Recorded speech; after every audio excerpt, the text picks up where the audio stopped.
West বেঙ্গলের বুকে এক টুকরো রাজস্থান। একদম হাইওয়ের ধারেই এই মন্দিরটা রয়েছে। বন্ধুরা, আজকে ডিসেম্বর মাসের 25 তারিখ। আজকে বড়দিন, সবাই যাচ্ছে চার্চে বা পার্ক স্ট্রিটে।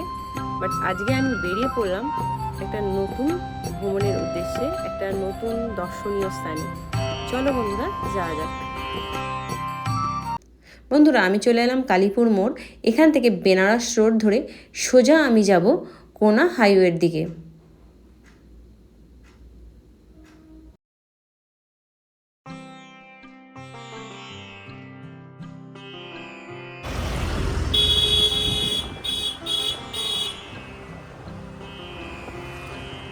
চলে এলাম জগদীশপুর। এবার জগদীশপুর থেকে সোজা আমি কোনা হাই রোডের দিকে যাব।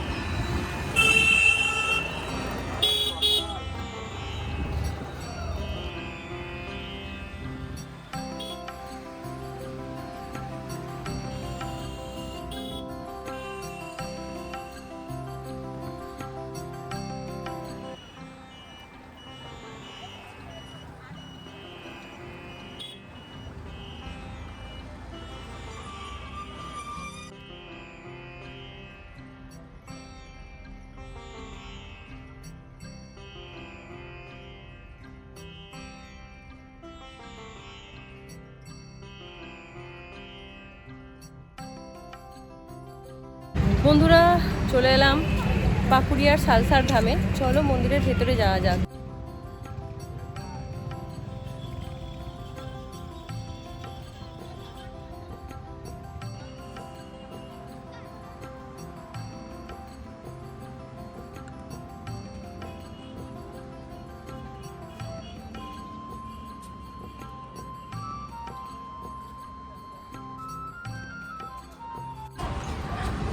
এখানে জুতো রাখারও ব্যবস্থা রয়েছে। বন্ধুরা, এখানে জুতো খুলে রাখার পর কিন্তু এখানে হাত ধোয়ার জলেরও ব্যবস্থা করা আছে। এইটা মন্দিরের মূল ফটক। চলো বন্ধুরা, এবার মন্দিরের ভেতরে যাওয়া যাক। মূল ফটক দিয়ে মন্দিরে প্রবেশ করার সাথে সাথেই আপনার মনে হবে যে পশ্চিমবঙ্গের বুকে আপনি এক টুকরো রাজস্থানে চলে এসেছেন। দেখুন, দূর থেকেই কিন্তু মন্দিরটা দেখেই আপনি বুঝতে পারবেন যে সম্পূর্ণ মন্দিরটা রাজস্থানের যে মন্দিরগুলো হয় সেই মন্দিরের আদলে তৈরি।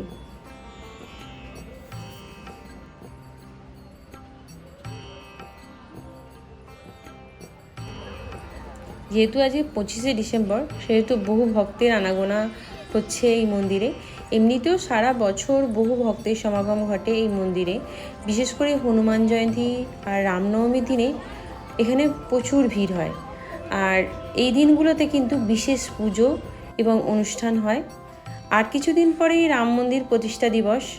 সেই উপলক্ষেও এখানে সপ্তাহব্যাপী অনুষ্ঠান রয়েছে, তার প্রস্তুতি চলছে এখন।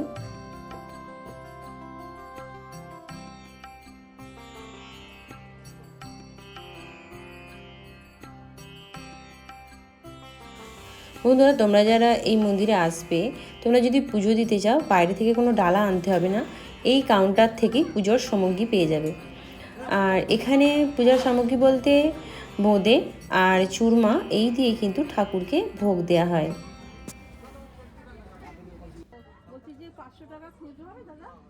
এখানে কিন্তু পুজোর ডালার দাম বেশি না, 50 টাকা বা 100 টাকার বিনিময়ে তোমরা পুজোর ডালা পেয়ে যাবে। 50 दोनों मिला के दीजिए।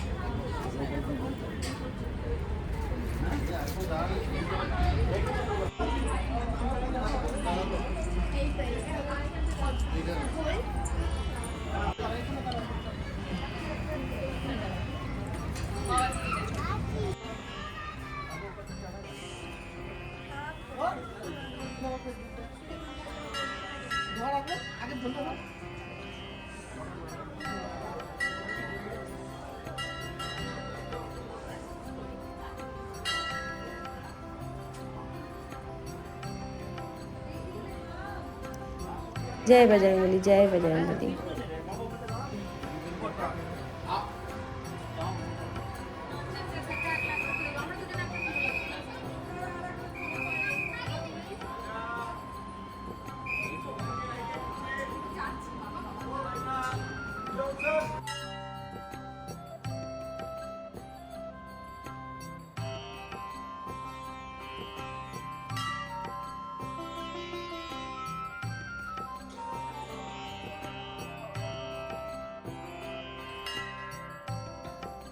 বন্ধুরা, এখানে মন্দিরের ভেতরের ভিডিও করা নিষিদ্ধ, তাই আমি দূর থেকে তোমাদের জুম করে মন্দিরের ভেতরটা দেখাচ্ছি। তোমরা অবশ্যই এসো এই মন্দিরে।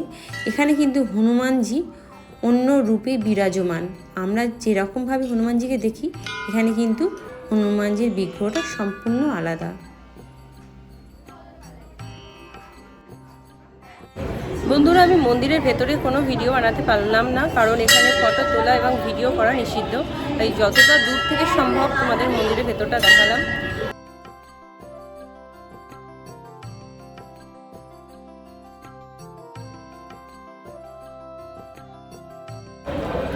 ওয়েস্ট বেঙ্গলের বুকে এক টুকরো রাজস্থান। এখানে মন্দিরের প্রত্যেকটা স্তম্ভে হনুমানজির মূর্তি খোদিত রয়েছে, আর মন্দিরের কারুকার্য একদম রাজস্থানের স্টাইলে।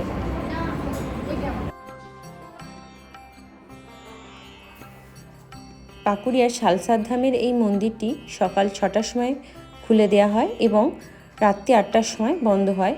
প্রত্যেক দিন সন্ধ্যা 6টার সময় হনুমানজির আরতির পর ভক্তগণকে ভোগ বিতরণ করা হয়।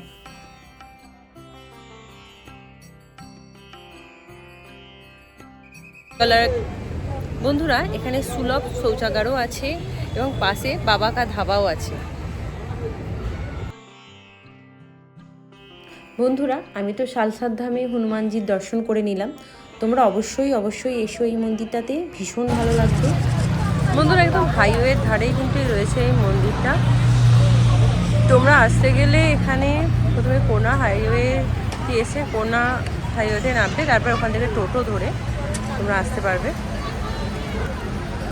মন্দিরের বাইরে মেলার মতন অনেক দোকানও রয়েছে। বন্ধুরা, পাকুড়িয়া শালসাদ ধাম ঘুরে আমি এবার বাড়ি ফিরে যাচ্ছি, কিন্তু যাওয়ার আগে তোমাদের একটা ইনফরমেশান দিয়ে যাই যে তোমরা এখানে আসতে গেলে একদম কোনা হাইওয়েতে নামবে, নেবেই রাস্তা ক্রস করে জাস্ট সাইডে রাস্তাটা একটু হাঁটলেই কিন্তু তোমরা এই শালসাদ ধামে পৌঁছে যাবে। রোডের ওই পারে নামিয়ে দেবে, তোমরা রাস্তা ক্রস করে এই রাস্তাটা ধরে এলেই কিন্তু পেয়ে যাবে শালসাদ ধামের এই মন্দিরটা। বন্ধুরা, কোনা এক্সপ্রেসওয়ের উপর দিয়ে কিন্তু অনেক বাসই যায়। যে কোনো বাসে করে এসে তোমরা এই পাকুড়িয়া বাস স্টপে নেবেই, রাস্তা ক্রস করেই সোজা হাঁটা দিলেই পেয়ে যাবে এই শালসাদ ধাম মন্দিরটা।